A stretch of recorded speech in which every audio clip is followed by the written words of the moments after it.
Hello students, मैं रुचि महाजन और आज जो हम पढ़ेंगे वो पढ़ेंगे टेबल एचटीएमएल में टेबल एलिमेंट को कि टेबल एलिमेंट क्या होता है और किस तरीके से यूज किया जाता है। इसमें हम क्या पढ़ेंगे, रो स्पेन और कॉल स्पेन। रो स्पेन का यूज क्यों किया जाता है और कॉल स्पेन का यूज क्यों किया जाता है, चलिए अपन देखते हैं। तो इसके लिए टेबल में हमको देखना है कि रो स्पेन का यूज क्यों किया जाता है और कॉल स्पेन का यूज क्यों किया जाता है। तो चलते हैं हम हमारे नोटपैड की विंडो पर और हम देखेंगे इसका प्रैक्टिकल प्रोग्राम को। हमने यहाँ पर गए, हमने जैसे ही नोटपैड की विंडो ओपन करके रखी, यहाँ पर हमने टेबल का बेसिक फॉर्मेट बनाकर रखा है जो कि हमने लास्ट वीडियो में देखा था। अब हमको यहाँ पर अगर हम यही फॉर्मेट को सेव करके देखें इसका आउटपुट, तो हम देखेंगे इसका आउटपुट हमको कुछ इस तरीके से दिखाई दे रहा है। ठीक है, यहाँ पर रो स्पेन कॉल स्पेन लिखा है, लेकिन क्या ये सिस्टमेटिक है? नहीं है। यहाँ पर हम नाम जो है हमारे रो में लिखे हुए हैं, तो हम दो रो को एक रो में मर्ज करना चाहते हैं, और कॉलम में हमारा डेटा लिखा हुआ है तो हम दो कॉलम को भी एक कॉलम में कन्वर्ट करना चाहते हैं। इसके लिए हम वापस से चलेंगे हमारी नोटपैड की विंडो पे और यहाँ पर हमको क्या करना है, यूज करना है रो स्पेन और कॉल स्पेन का। तो सबसे पहले हम ओपन करेंगे टीआर मतलब टेबल की रो और यहाँ डालेंगे हम टीएच। इसमें सबसे पहले हमको क्या डालना है, तो हमको डालना है rowspan equal to double quote के अंदर हमने लिखा टू, डबल कोट को हमने क्लोज कर दिया। टैग को आपको क्लोज करना है। इसके अंदर लिखा हुआ क्या मिलना चाहिए, तो नेम हमने यहाँ पर डाल के टीएच को क्या कर दिया, अगेन गए, फिर एक और हेडिंग बनानी है हमको। इसके अंदर क्या डालना है हमको, colspan is equal to double quote के अंदर टू, डबल कोट क्लोज किया, टैग क्लोज किया। इसके अंदर हम चाहते हैं कि लिखा हुआ मेरे सब्जेक्ट और यहाँ पर हमने टीएच को क्लोज किया। टीआर ओपन किया है, टीआर को क्लोज किया है और हमने प्रोग्राम को सेव किया। सेव करने के बाद हम इसका आउटपुट चेक करते हैं। वापस से जाएंगे हमारी ब्राउजर की विंडो पे और यहाँ पर हमने ओपन किया, प्रोग्राम को रिलोड किया।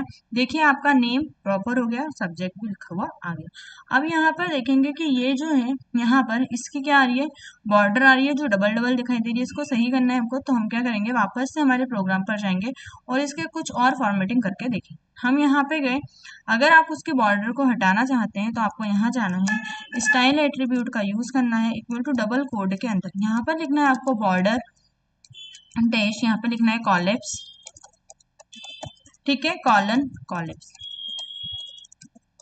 जैसे ही आप यहाँ पे डाल के डबल कोड को क्लोज करके कंट्रोल एस करेंगे, अब वापस से आप अगर अपने प्रोग्राम पर जाते हैं तो देखेंगे यहाँ पर आपकी बॉर्डर कुछ इस तरीके से आपको प्रॉपर दिखाई दे रही है। ठीक है, अभी ऐसा हो रहा था क्या, नहीं हो रहा था, अभी डबल डबल दिखाई देती थी, अब हमको प्रॉपर दिखाई।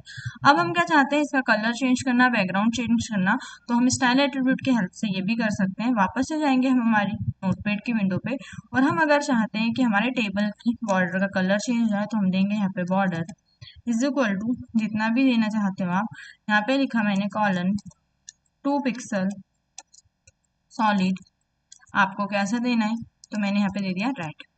ठीक है, फिर मैं गई, मैं को मेरे टेबल का बैकग्राउंड कलर बदलना है, तो मैंने यहाँ पे जाके डाल दिया बैकग्राउंड कलर कॉलन जो भी आपको देना है, जैसे मैंने यहाँ पे दे दिया है येलो। ठीक है, ये हमने यहाँ पर दे दिया। अगर मैं टेक्स्ट का कलर बदल देना चाहती हूँ तो मैंने यहाँ पे कलर कॉलन, मेरे को चाहिए रेड, तो हमने यहाँ पर रेड दे दिया। ठीक है, और आप अपने प्रोग्राम को करिएगा सेव। सेव करने के बाद हम चलते हैं और इस विंडो को हमने सेव किया, प्रोग्राम को हमारे ब्राउजर के विंडो पर चलते हैं और यहाँ पर हमारे प्रोग्राम को रिलोड करते हैं। जैसे ही हमने प्रोग्राम रिलोड किया, देखिए कुछ इस तरीके का आपको क्या दिखाई दे रहा है, व्यू दिखाई दे रहा है। तो आप स्टाइल एट्रीब्यूट की हेल्प से आपके टेबल की फॉर्मेटिंग भी कर सकते हैं। ठीक है, अगर आप चाहते हैं कि आपको यहीं पर जाने के बाद और कलर बदलना है, तो वापस से आपको यहाँ पर आना है, ये रेड, मेरे को यहाँ पर चाहिए ब्लू और मुझे मेरे बैकग्राउंड का कलर चाहिए व्हाइट, तो मैं यहाँ से जाकर व्हाइट यहीं जाएंगे और यहाँ पर हमने सेव। अगर आप चाहते हैं कि आपको टेक्स्ट का लाइन भी चाहिए, तो मैंने यहाँ पे दिया text align is equal to, यहाँ पर मुझे सेंटर में चाहिए टेक्स्ट अलाइन कॉलन, मैंने बोला सेंटर, कंट्रोल एस। ठीक है, इतना करने के बाद आप यहाँ पे जाएंगे, प्रोग्राम को सेव करेंगे और ब्राउजर पे जाकर अपना आउटपुट चेक करेंगे, तो देखिए हो गया। इस तरीके से आप भी अपने टेबल डेटा में अगर रो स्पेन और कॉल स्पेन का यूज करना चाहते हैं टेबल में, तो इन एट्रीब्यूट्स का यूज करके, इन एलिमेंट्स का यूज करके आप अपने डेटा में क्या कर सकते हो, फॉर्मेटिंग कर सकते हो। ठीक है, अब इसी का एक और टेबल बताते हैं। हम यहाँ पर गए, देखेंगे हमारे पास एक और टेबल बना हुआ है और अगर हम इस टेबल का क्या देखें, रिजल्ट देखते हैं, ठीक है, ब्राउजर पर कैसा दिखाई दे रहा है। तो हम यहाँ पर गए, हमने एक और टेबल का फॉर्मेट यहाँ पर बनाकर रखा। यहाँ पर देखेंगे कुछ बेसिक फॉर्मेट आ रहा है, लेकिन मैं चाहती हूँ कि यहाँ पर मुझे ये टेबल के ऊपर क्या देना है, कॉल स्पेन मतलब स्टूडेंट का रिकॉर्ड लिखा हुआ आ जाए। उसके लिए मुझे करना क्या पड़ेगा, तो मुझे हमको इस टेबल को ओपन करना पड़ेगा नोटपैड की विंडो पे। हमने टेबल को ओपन किया है और हम क्या देना चाहते हैं, यहाँ पर टेबल की हेडिंग। तो यहीं जाएंगे, यहाँ जाने के बाद आपको लिखना है TR ओपन करना है। यहाँ गए आपको लिखना है TH, इसके अंदर मुझे चाहिए कॉल स्पेन, तो मैंने लिख दिया colspan is equal to double quote के अंदर 4, कि मुझे 4 कॉलम को एक कॉलम में मर्ज करना है।